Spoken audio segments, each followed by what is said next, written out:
A lot of people are complaining about the speed of the new GPT cars in iRacing and how it's a smoking gun as to how terrible and unrealistic iRacing is and how much the developers like to drown puppies.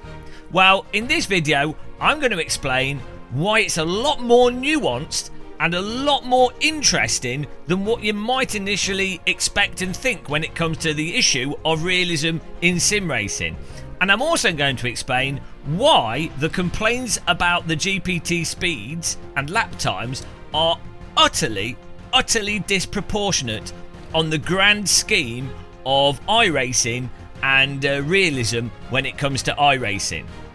Fasten your seatbelts. This video is going to upset people. So subscribe preemptively, and then when I do upset you, you can then unsubscribe and you'll feel a real good satisfaction. Whereas if you hadn't subscribed, you won't feel anything. You'll just be like a normal sim racer. Also, click that like button, or don't. It's entirely up to you. So, just to give you a bit of framing for those of you that aren't aware what's happened, iRacing recently dropped an update. They've tweaked a whole bunch of cars. They've changed a whole bunch of things. They've quite substantially changed the tyres on the GPT cars, which are the super fast hypercars. And those tyres are, well, the cars are a lot faster than what you'd see in onboard videos and other simulators, and the tyres are a lot more forgiving to drive, which I think is actually quite fun. A lot of people really enjoy driving the cars. They're very fun to drive. But fundamentally, the cars are much faster than what you see in other games and from onboard videos. So you can definitely say, oh, the cars are lapping faster than what you see in other things. So updated cars that are much faster than what you see in other things. And then as a result, a lot of people have been calling this out, saying, oh, this is a sign that the sim's massively unrealistic, this is terrible, they need to do something, which is fine. Like, maybe they could be totally right, and you would generally expect, if a simulator is kind of realistic, you would generally expect the simulator's lap times when driven as fast as possible to be relatively close or reasonably close to real world lap times, or you'd expect cornering speeds to be reasonably similar to what you'd see in real world. And assuming other simulators have also done a reasonable job, you would expect things to kind of be much of a likeness, of a muchness, right? Because they're all trying to do the same real world thing. So I'm not saying in this video that people shouldn't complain about potential differences, point those differences out, and be vocal about it and push iRacing to make things better. I'm not saying any of those people that have done posts about this before are necessarily wrong in what they've specifically complained or talked about. And that's not what my video is about. That's not what this is about. What this is about is that it's really interesting to see what types of complaints gain traction. And so with this specific thing, it's gained immediate traction, interest, and it's become like an evidential point of how unrealistic iRacing is, because you have a binary condition of lap time and corner speed and speed of vehicles. So it's something that someone can visually look at and they can go, oh, that seems off, pitchforks out, fix it iRacing. Now, the thing is though, iRacing for 10 plus years, 15 years, I don't know, it came out like 2008, so 300 years, iRacing has literally not had cars that drive like cars. Like, you cannot use some very fundamental base driving techniques in iRacing and never have been able to. So you can't overload a car into a corner. You can't induce slip into a corner in a productive way. You can't balance slip with most vehicles in the sim in a productive way. You can't overdrive in a productive way. iRacing meta has always been, you have to basically drive just up to the limit, stay under the limit, or maybe slightly roll onto the limit and follow the trajectory that the vehicle was going to take, whilst basically holding your wheel at a single angle so that you don't induce any tyre temperature or change anything, and you sort of bobsledge your way around the track. That is how you drive fast in iRacing, using the pedals as well to sort of roll the car, which is great. I'm not saying holding a wheel or using the pedals predominantly to drive isn't the fastest way to drive or a really good way to drive, but the point is it's not the only way to drive, and being forced to drive in that singular way is so insanely unrealistic. It's mentally unrealistic. It's stupendously incorrectly unrealistic, right?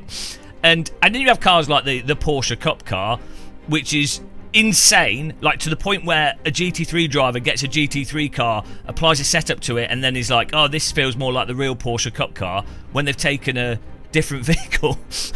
And that driver, this is Morad I'm talking about, he's really like nice about stuff, and he's gone out of his way to as nicely as possible say that, guys, your Porsche Cup car's a bit mental here. So, but you could just, you don't have to be a race driver to notice how insane the physics of iRacing are. So what's just weird is, obviously, non-iRacers and some iRacers have said, oh yeah, the tyre model's not so good, we don't like this, we do like that, these things are better, these things are worse, whatever. But generally speaking, people have not gone absolutely crazy to the degree that they have with this GPT stuff for an issue that's fundamentally way more important, that applies to all the content in the simulator, everything in iRacing. And like it's really hard, like when I speak to real drivers, I don't have any credibility, I don't care, who cares what I think. You just go and speak to many real world drivers, many esports drivers, they will all tell you it's nothing like driving a real car. Like not in the sense that simulators aren't like driving real cars, it's just ridiculous. So the point is though, you might, okay, maybe you're still happy with it, great. This video's not really me ranting about the bad parts of iRacing. The point is, being so critical of the GPT lap times, yet not critical of the base physics handling to the same degree, is actually completely insane and utterly disproportionate. But as I say, I think you can point to lap time, so it's a clear thing where you go, well, that's different, and then everyone can agree that it's different, so there's no room for debate. There's no murkiness of complexity for the debate to be hidden in, or for someone to make one argument that someone then can't counter argument, and then it all gets confused. So with lap times, seemingly it's a very definitive thing. Now in reality though, it isn't actually a very definitive thing. So this is the other part of it that I think is quite interesting. There's many reasons why a racing simulator, you could set much faster laps than you could in a real car, or that you'd see in a real race. I'll list some of them out. So in real life, tyres are way more variable than they are in any simulator. From day to day, just weird stuff that goes on. The track surface is crazily variable in real life. Different bits of the track, bits of wear of the track, the weather that's occurred on the track, previous accidents that occurred on the track, different temperature of the track from what's lit, the clouds, the lighting on it, the debris that's on the track. The degree of variability of a real racetrack is actually mind-boggling. And then combine that with all the variability of the tyres on the vehicles, and then just all the weird shit that goes on with vehicles, like slight bits off with the geometry. Got all the stuff. There's just so much in real life. The complexity levels is effectively infinite, whereas a simulator, even a complicated simulator, things get very sort of condensed and limited.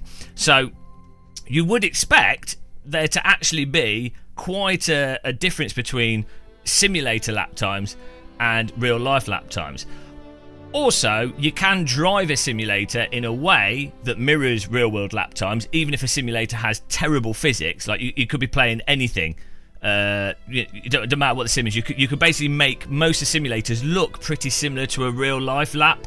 So that's another thing which kind of invalidates the sort of lap time matching up. Then you have the fact that a sim racer can repeat the same conditions over and over again, take different lines. Go through tyres like it doesn't matter. They could do a whole bunch of stuff, so they can fundamentally approach a track in a way that you just couldn't in real life. So that's another reason why lap times can be off. Then you have the aspect that a developer could do like cheesy things, like maybe cut the engine a bit, or maybe reduce some of the grip a bit on the track or on the tyres, maybe increase resistance, air resistance, or whatever. There's loads of areas where a developer could force the lap times to match up. They could get an esports driver to do a bunch of laps, and then they could tweak the physics, fudge the physics, to then get a specific lap time result. So that wouldn't be from the emergent property of the physics and a driver driving as they would realistically in the simulator as fast as possible to get the lap time. It would be that the developers just design things to manipulate a certain lap time. So, as I say, ironically, fixating on corner speed and lap time isn't necessarily the be-all and end-all smoking gun that some people think it might be. Now, again, I'm not saying that the speed that the GPTs drive in iRacing through some of the corners and how they can be driven and the overall lap times, I'm not saying they're correct, and I'm not saying that the complaints that people have are wrong. So just to be clear, and also, I mean, I should have said this earlier because I know I haven't said it soon enough. They've already left there banging the keyboards on the table. Also, I do actually still really enjoy iRacing, generally speaking. The voice chat, the convenience. I quite like how some of the cars drive. I quite enjoy driving the F4 car. We've had fun with the MX-5. I really love driving a lot of the vehicles on Road America, Road Atlanta, Alton Park. I really enjoy iRacing. I think I've played it for over 1,000 hours this year. Maybe at least 800 hours this year alone. So keep that in mind. It's, you know, probably too late. We're getting slaughtered in the comment section. But, yeah, the point is, this inconsistency of criticism towards what's good, what's right or wrong in the simulator, or what's relevant and what's relevant, and then the meme of it's more like the wave of the meme for the pitchfork is more important than the actual fundamental point of what's good or bad with the simulator, or what really matters in the simulator. So I would argue, and maybe this you could debate this, good argument point. Personally, if a car actually responded nicely from the steering, allowed you to overdrive a bit, the dynamics, if the dynamics of the vehicle were closer to a real-world vehicle, so what you're doing as a driver is closer to what a real-world driver would do, the approach is closer, but the car is faster through corners, or, you know, the lap times don't line up, I would argue that is more realistic than a car where the lap times line up, but you are forced to drive in a way that's absolutely nothing like the real car. I would say that the first example is a more realistic simulator, even though the times are wrong. So maybe that's a clearer way of explaining it. But yeah, so it's just really weird. I feel like I'm in some kind of like alternate universe where I look at these things in an overall context and then compare all these different components and think, okay, what's more or less relevant? And then I feel like some people just latch onto one specific thing and go with that one specific thing, and then that just becomes a meme, and, you know, things get momentum. But well, I don't know. What do you guys think? I'm sure we'll get great comments on this video. The main takeaway that I'd like from people is that I think just be like more critical about things. Think about how it's interesting how things are faster or slower, and if the underlying handling matters more. I also think as well, and I think most people actually agree with this, I think most people are finding the new GPT cars way more fun to drive, way more interesting to drive. So they are actually better from a gameplay perspective, and I would argue maybe even from a realism perspective of not the speed necessarily, but the actual nature of what someone's doing. Nothing's ever going to be perfect, of course, but I would argue if it's more fun to drive and generally captures driving better, that's better, right? And that's more fun, and I don't really know anybody that uses iRacing for really proper direct simulation, i.e. we've got a vehicle, we're going to test it at the track. They tend to use other simulators for that. You can use iRacing for racecraft training and a whole bunch of stuff. Don't get me wrong, track learning. It's still great as a training tool. But most people are playing iRacing as a home entertainment simulator, with ideally it being as realistic as possible. But ultimately, it's about it being fun. And I would argue fun is the dynamics being correct, the car's not throwing you out in a completely ridiculous, unrealistic, counterintuitive, non-physics way, and just good racing. close racing, fair racing, interesting racing. I would argue that's probably what most people would probably think that's what fun is. And I think if the GPTs do that, who cares if they're a little bit faster? But maybe, okay, there's a little bit faster and they seem to be like absolute rocket ships. Look, I'm not arguing against the speed of them here, but right, there you go. That is that video. That's this video. Nothing productive's coming from this. I just think it's, people could think about things. There's more interesting ways to think about things and less binary ways to think about things. So that's that.